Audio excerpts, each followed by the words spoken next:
5 दिन बाद ये धरना जो रोहतक में हिसार के प्रकरण के बाद चल रहा था, हमारे भारतीय जनता पार्टी रोहतक जिला के अध्यक्ष श्री अजय बंसल की अध्यक्षता में एक बैठक हुई। बैठक के अंदर सभी सम्मानित कार्यकर्ताओं ने जिला अध्यक्ष को पावर दे दी, क्योंकि एक व्यक्ति का ये विवाद नहीं है, एक पार्टी का विवाद है। क्योंकि मैं हिसार की कार्य समिति की बैठक में गया हुआ था, उसके बाद से ये विवाद मीडिया के माध्यम से चला आ रहा था और वो लोग मेरे खिलाफ विरोध करने के लिए, क्षमा याचना के लिए, एफआईआर दर्ज कराने के लिए कर रहे थे। वो हिसार से चलकर रोहतक आके बैठे। उन्होंने यहाँ रोहतक में बैठकर ये धरने पे कहा, आपके चैनलों पे कहा कि मनीष कुमार ग्रोवर माफ़ी मांगे, खेद प्रकट करे और धरने पर आए। और मेरा स्टैंड आज भी वही था, पहले भी वही था कि ना मैं धरने पे जाऊंगा, ना मैं माफ़ी मांगूंगा। खेद मैंने पहले दिन धरने से पहले कर दिया था। क्यों खेद किया था? कि रोहतक के अंदर कोई ऐसा विवाद ना खड़ा हो जिससे लोगों को यहाँ परेशानी हो। उस नाते मैंने खेद कर दिया। उस खेद को वो लोग हिसार वाले कमज़ोरी समझ बैठे, परंतु आए, उनको रोहतक की जनता का प्यार और स्नेह नहीं मिला। क्यों नहीं मिला?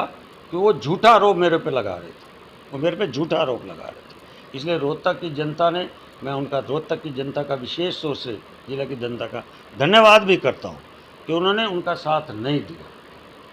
इसलिए उनको समझ आया। समझ आने के बाद प्रशासन से उनसे बात की। उन लोगों ने धरने पे बैठे, प्रशासन ने हमारे पार्टी के जिलाध्यक्ष से बात करी। जिलाध्यक्ष ने अपनी जो कमेटी बनाई उनसे बात करी। दिन भर वो कमेटी बात करते हुए जब प्रशासन के लोग जिलाध्यक्ष के पास गए, जिलाध्यक्ष जी और हमारे सतीश नांदल जी, राज शर्मा जी, हमारी उषा शर्मा जी और हमारी प्रतिभा सुमन जी और ऐसे सभी मोर्चों के प्रकोष्ठ, उनसे चर्चा करके उनको फिर रेस्ट हाउस में बुलाया गया। रेस्ट हाउस में दोनों धरना के लोग, प्रशासन के लोग और हमारे पार्टी के जिलाध्यक्ष नेतृत्व में बैठकर उन्होंने बातचीत की। बातचीत करने के बाद एक अच्छे तरीके से उन्हें बात करके उस वाद विवाद को ख़त्म किया। और मेरे पास फिर फ़ोन आया, मैं गया। जाने के बाद मैं 10-15 ये जो 5 दिन से यहाँ पे एक धरना चल रहा था, हिसार वाला जो प्रकरण सामने आया लोगों के जिस तरीके से, उसके आक्रोश में ये चल रहा था। और आपको पता है कि ये हिसार के अंदर इसकी पुलिस में दरखास्त दी गई थी जिसकी एफआईआर नहीं कटी।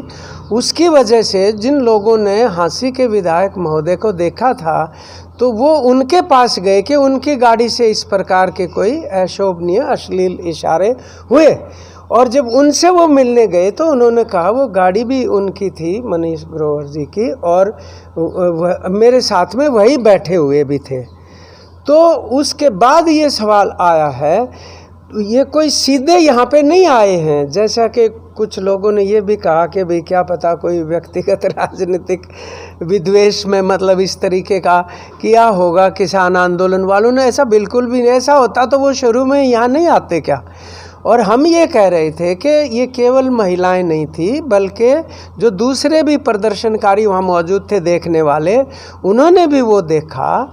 तो जाहिर है एक संवेदनशील मसला तो ये था और उससे भावनाएं भी आहत होती हैं। और मुझे ऐसा भी लग रहा है अगर उसी समय के ऊपर वो एफआईआर दर्ज होके, क्योंकि मामला संवेदनशील था, और उसी समय तफ्तीश होने लग जाती तो ये जो यहाँ तक किसान पहुँचे हैं, यहाँ तक पुलिस पहुँचती, ना कि किसानों को पहुँचना पड़ता। ये सवाल है। तो इसके 2 ही रास्ते थे, एक कानूनी था, एक सामाजिक था।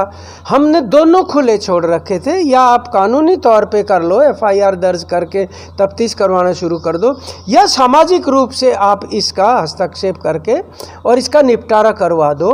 तो कल जो प्रियतन यहाँ के कुछ सामाजिक संस्थाओं ने या कुछ शहर के विशिष्ट नागरिकों ने पहल कदमी करके और हमारे जो वरिष्ठ सरकारी अधिकारी हैं यहाँ के, उनके माध्यम से जो प्रयत्न किया गया, उसकी वजह से ये एक तरह से इसका पटाक्षेप हो पाया जो रात को बातचीत हुई।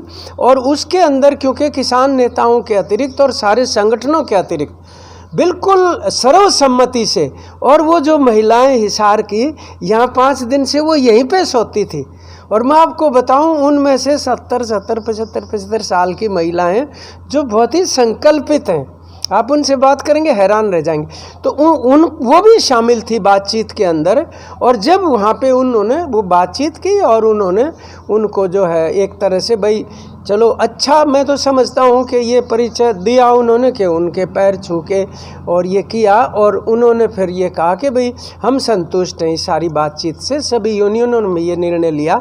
इसलिए जो है 19 तारीख की जो महिला न्याय रैली का संयुक्त किसान मोर्चा ने निर्णय लिया था वो भी अब रद्द कर दी गई और धरने का भी समापन हो गया।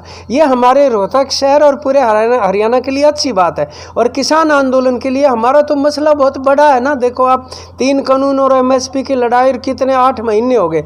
हम ये बिल्कुल भी नहीं चाहते कि इधर उधर ये भटकाव हो किसी भी तरीके से आंदोलन का। तो हम खुद इसका बहुत ही एक सौहार्दपूर्ण मतलब हल निकालने के पक्ष में थे हम लोग सारे।